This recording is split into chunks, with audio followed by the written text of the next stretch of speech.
E seguiam-no os exércitos no céu em cavalos brancos e vestidos de linho fino, branco e puro. Como que eu vou saber que é? Vê aqui, ó, acima, no versículo 8. E foi-lhe dado que se vestisse de linho fino, puro e resplandecente, porque o linho fino são a justiça dos santos. A justiça, os seus atos de justiça, as obras, são os vencedores. Então, os vencedores são os que têm as obras e por elas foram qualificados pelo Senhor no rapto. Vê aí em Apocalipse 17. Abra aí. Apocalipse 17, 13 e 14. Estes têm o mesmo intento e entregarão o seu poder e autoridade à besta. Estes combaterão contra o Cordeiro, e o Cordeiro os vencerá, porque é o Senhor dos senhores e Rei dos reis. Vencerão os que estão com ele, chamados eleitos e fiéis. Então, os vencedores vão estar com Cristo, eles são chamados do quê? De eleitos e fiéis. Então, os eleitos e fiéis são os vencedores que vieram do trono com Cristo. Você está entendendo? Eles vieram do trono com Cristo. Agora, eu quero que você abra comigo uma profecia lá em Joel. Deixa eu te mostrar aqui. Lá em Joel 2. Abre aí comigo em Joel 2. Vamos lá. Rapidinho, Joel 2. Aqui, ó. Joel 2, do 28 ao 31. Presta atenção. Isso aqui é uma coisa que a igreja pensa que é nos dias de hoje, tá? Mas não é. Não é nos dias de hoje. E há de ser que depois derramarei o meu espírito sobre toda a carne, e vossos filhos e vossas filhas profetizarão, e vossos velhos terão sonhos, e os vossos jovens terão visões. E também sobre os servos e sobre as servas, naqueles dias, derramarei o meu espírito e mostrarei prodígios no céu e na terra, sangue e fogo e coluna de fumaça. O sol se converterá em trevas e a lua em sangue, antes que venha o grande e terrível dia do Senhor, antes que venha a guerra do Armagedon. Então, esse avivamento que está falando aqui, né? Esse avivamento, mas será depois do rapto, tá? Esse aqui de Joel aqui vai ser depois do rapto. Então, que esse avivamento vai ser depois do rapto. Então, sinais durante a grande tribulação. Isso aqui vão ser os sinais que vai ter na grande tribulação. Então, no rapto, o arrebatamento, quando o restante das pessoas derem falta ou conta, saberão que Jesus veio e muitos se converterão em grande massa, proporção. Será uma grande confusão, O comportamento dos que ficarem na terra, né, os crentes, é não ficar novamente na segunda vinda. Não vão aceitar a marca da besta, não vai aceitar. É a última chance para serem vencedor. E é neste momento, muitos estarão dispostos a morrerem pelo Senhor, vão estar dispostos a morrer. E não negarão o seu nome e do Evangelho. E isso vai se cumprir. Olha lá em Mateus 24, 14. Eles vão entender. É o tal dos vencedores tardios. Mateus 24, 14. Fala assim, ó. E este Evangelho do Reino será pregado em todo o mundo, em testemunho a todas as nações, e então virá o fim, não só o Evangelho da graça, mas o Evangelho do Reino também vai ser pregado pelo restante dos vencedores tardios. Então, esse evangelho do reino e da graça. Perdão.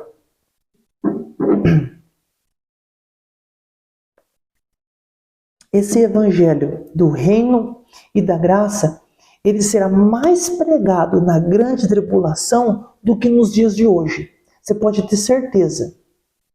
Em um momento do rapto, os que ficarem na terra, os crentes, o anticristo junto com os ímpios, vai travar uma perseguição contra o restante da igreja, os futuros vencedores tardios.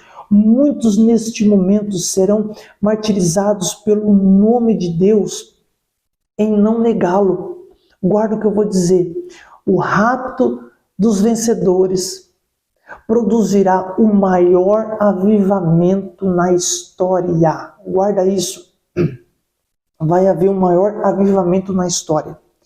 Mesmo quando os vencedores subirem no rapto, os que ficarem para a segunda vinda, no arrebatamento, né, onde eles vão encontrar com o Senhor nos ares, esses já salvos em Cristo não podem sofrer as taças, a ira de Deus. Por quê? Porque estão salvos pelo sacrifício de Jesus. Eles creram em Jesus. Abre em Romanos 5,9. Deixa eu te mostrar. Romanos 5,9. Romanos, os salvos estão livres da ira de Deus, porque Cristo no Getsemane já tomou a ira de Deus, que é a nossa taça.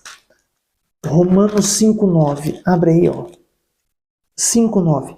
Logo, muito mais agora, tendo sido justificado pelo seu sangue, seremos por ele Cristo, salvos da ira. Lembrando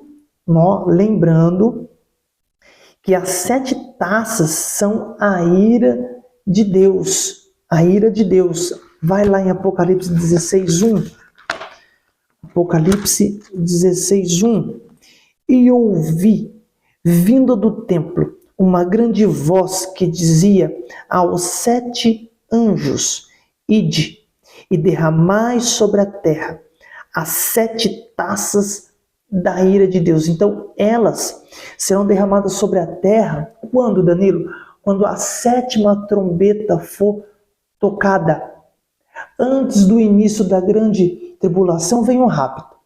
Depois, Deus recolhe os seus filhos, que é o filho varão, a parte forte da igreja, a igreja é a mulher, os vencedores, tá? Escute, os vencedores, como primícia, e leva para o trono de Deus, que os vencedores, eles vão ficar no trono.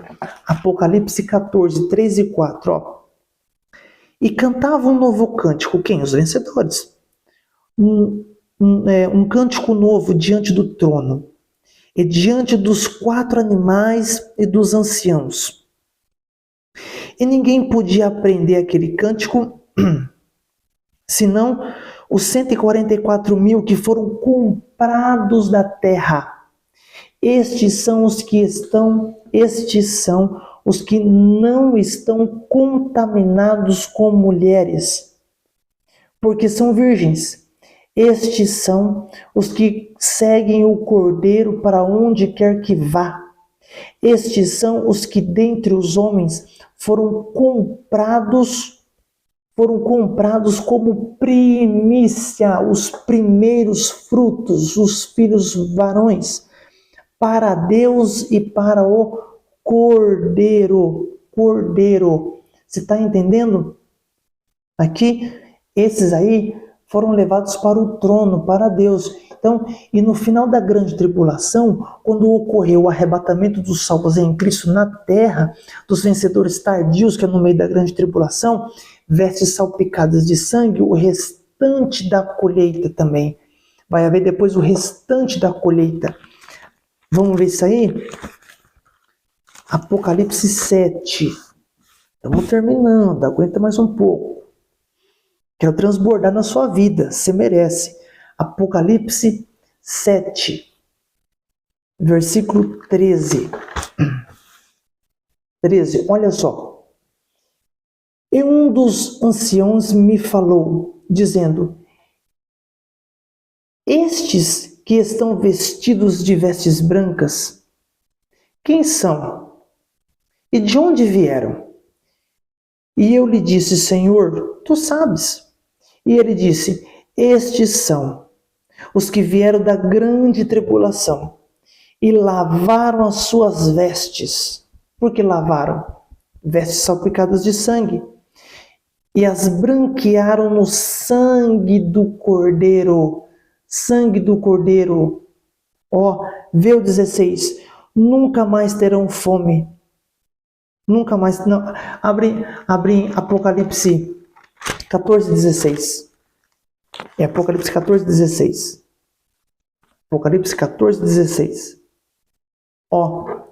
E aquele que estava sentado sobre a nuvem meteu a sua foice à terra, e a terra foi cegada. Onde eles vão? Para o celeiro. Celeiro. O restante da igreja vai ser ceifado e vai ser levado para o celeiro, porque os vencedores vão para o trono. Então, depois que ocorrer o arrebatamento, virá um anjo e parará, olha só, e parará no céu. E vai pregar o evangelho eterno. Dá para acreditar que vai haver um anjo e vai pregar o evangelho eterno? Apocalipse 14, versículos 6 e 7. 14, 6 e 7. E vi outro anjo voar pelo meio do céu. E tinha o evangelho eterno. Tem o evangelho da graça, o evangelho do reino e o evangelho eterno. E tinha o evangelho eterno para proclamar aos habitantes, para proclamar aos que habitam sobre a terra, e toda a nação, e tribo, e língua e povo, dizendo com grande voz: temei a Deus e dai glória. Este é o evangelho eterno. Danilo, qual é o objetivo do evangelho eterno? Temei a Deus e dai glória, porque é vinda a hora do seu juízo. E adorai aquele que fez o céu e a terra, o mar e as fontes das águas. Ó, aqui, ó. Então, esse é o objetivo do evangelho eterno. Temei a Deus e dar glória. Quem fizer será salvo da ira de Deus no soar da última trombeta. Esses são chamados de respiga, aqueles que não aceitaram a marca da besta, tanto na testa como na mão. Essas são as nações. Vai ser parte das nações no milênio. São chamados de respiga, o restante final da colheita que ajudou a igreja a fugir para o deserto, que visitou, que alimentou. Por isso, quando não mais houver a igreja na terra como um todo, ocorrerá a guerra do Armagedon, que é o capítulo 16, tá? Ali vai estar falando, não vou ler, claro, o capítulo 16, mas ali fala da guerra do Armagedon. Então Deus ele vai pisar na terra como um grande lagar de uvas e terá um enorme derramar de sangue na terra, com aproximadamente 296 quilômetros de rio de sangue. Dá para você acreditar? Deixa eu te mostrar isso aqui, Apocalipse 14, 19 e 20, ó. E o anjo lançou a sua foice à terra, e vindimou as uvas da vinha da terra, e atirou-as no grande lagar da ira de Deus. E o lagar foi pisado fora da cidade, e saiu sangue do lagar até aos freios dos cavalos, pelo espaço de 1.600 estádios, ou 296 quilômetros, e terá tantos mortos que não terá espaço para a terra, e Deus dará ordem ao anjo para chamar as aves do céu, para ajudar a comer esses mortos. Aí, ó, abra em Apocalipse 19, que eu já havia lido, Apocalipse 19, 17, 17 e 18. E vi um anjo que estava no sol, é o anjo do sol, e clamou com grande voz, dizendo a todas as aves que voavam pelo meio do céu: vinde e ajuntai-vos à ceia do grande Deus, para que comais a carne dos reis, e a carne dos tribunos, e a carne dos fortes, e a carne dos cavalos, e dos que sobre eles se assentam, e a carne de todos os homens, livres e servos, pequenos e grandes. Só uma observação aqui.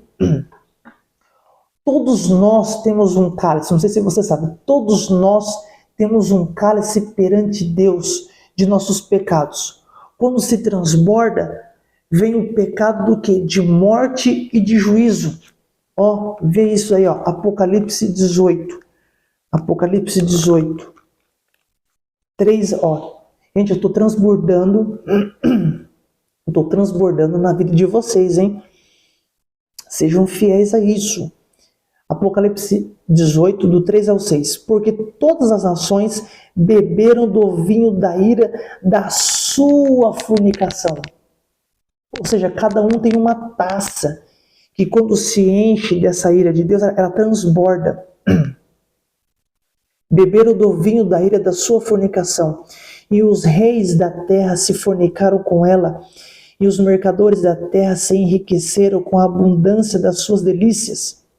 E ouvi outra voz do céu, que dizia: sai dela, povo meu. Está falando dos romanos, está falando do povo do Vaticano, né, da Igreja Católica, né? Há também pessoas católicas que creem em Deus, que são salvos no Espírito.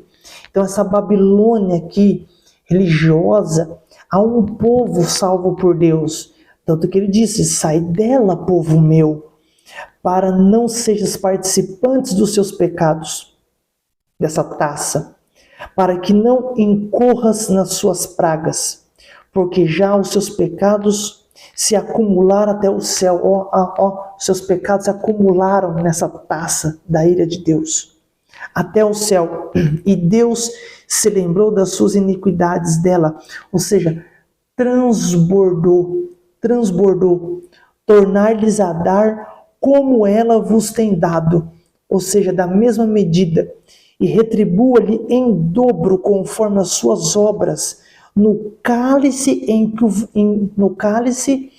que vos deu de beber, daí a ela em dobro. Por isso que Cristo teve que beber do cálice da ira de Deus sobre a terra.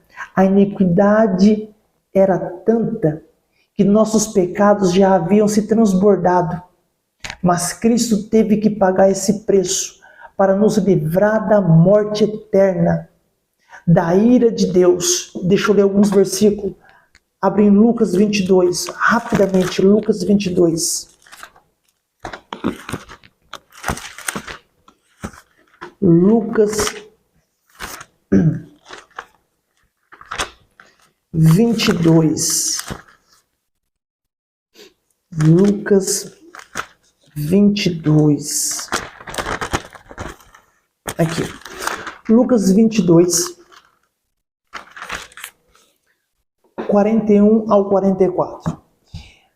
E apartou-se deles cerca de um tiro de pedra, e pondo-se de joelho, orava, dizendo: Pai, se queres, passa de mim este cálice, esse cálice da ira. Todavia, não se faça minha vontade, mas a sua. E apareceu-lhe um anjo do céu, que o fortalecia, e posto em agonia, orava mais intensamente, e o seu suor tornou-se como grandes gotas de sangue que corria até o chão. Romanos 3:27. Romanos 3:27. Romanos 3:27. 3:23. Romanos 3:23. Porque todos pecaram e destituídos estão da glória de Deus por causa do pecado. Teve que ter um derramamento dessa taça, mas Cristo tomou essa taça da ira porque todos pecaram. Romanos 6:23. Porque o salário do pecado é a morte, mas o dom gratuito de Deus é a vida eterna por Cristo Jesus, nosso Senhor. Romanos 5:9-10. Romanos 5:9-10. Logo muito mais agora, tendo sido justificado pelo seu sangue, seremos por ele salvos da ira, do cálice da ira, porque se nós, sendo inimigos, fomos reconciliados com Deus pela morte de seu Filho, muito mais, tendo sido já reconciliados, seremos salvos pela sua vinda. Então toda a ira de Deus foi bebida por Cristo. Com o nosso cálice derramado, não temos mais problemas com Deus, meus irmãos. Não temos mais problemas com Deus. Por quê? Nós fomos reconciliados por Cristo. Por quê? Porque se eu tiver ainda problema com Deus, se você achar que você tem ainda problema com Deus,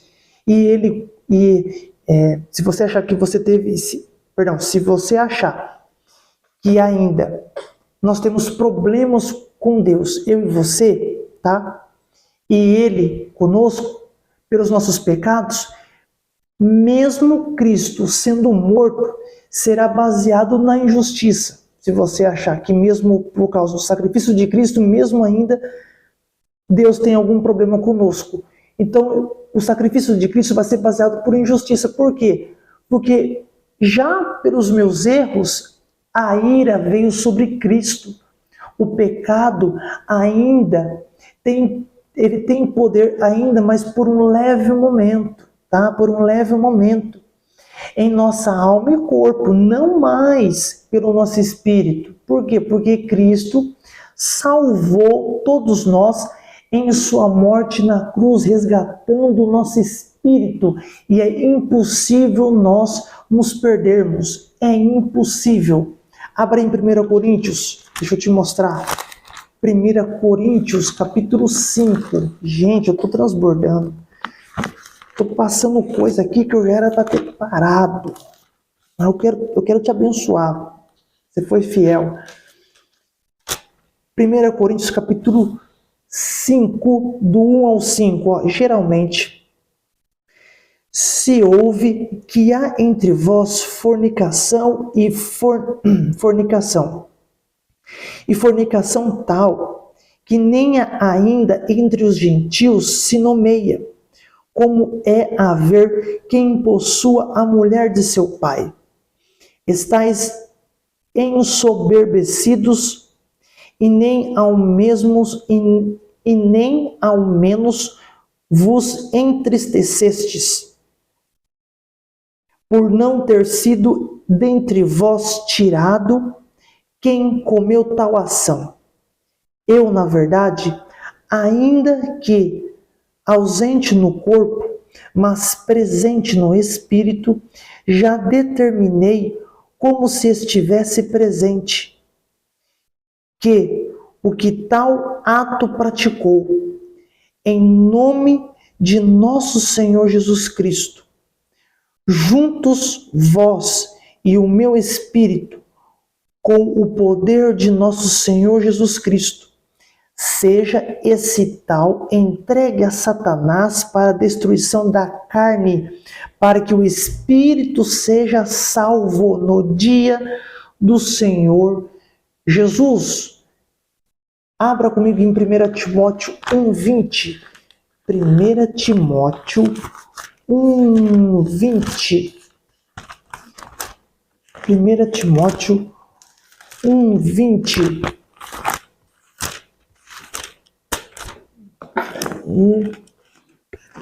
1 Timóteo 1:20.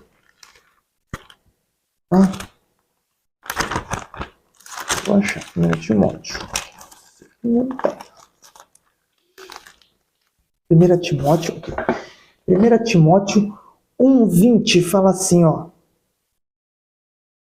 1 Timóteo 1:20. Tá? Então, estamos quase no capítulo aqui, ó, 1:20. E entre esses foram Himeneu e Alexandre, os quais entreguei a Satanás. Foram esses dois, Himeneu e Alexandre, para que aprendam a não blasfemar, tá? Então entenda, ou seja, um filho estava tendo relação com a sua madrasta, e Paulo entregou estes dois, Paulo entregou a este homem para Satanás, para que o espírito dele seja salvo da ira de Deus, tá? Seja salvo, e que este corpo, esta carne, que é a alma e o corpo, recebesse menos disciplinas no milênio. Então, este homem, ele foi entregue por Paulo para Satanás, para que o espírito fosse salvo e a disciplina no milênio fosse pouca. Então, até a morte para Deus é um sinal para que a disciplina dele seja pouca na vida dos seus filhos. Então, observe uma coisa, entenda, as trombetas, uma outra coisa, as trombetas de Deus, quero falar um outro assunto aqui rápido, as trombetas de Deus, tá?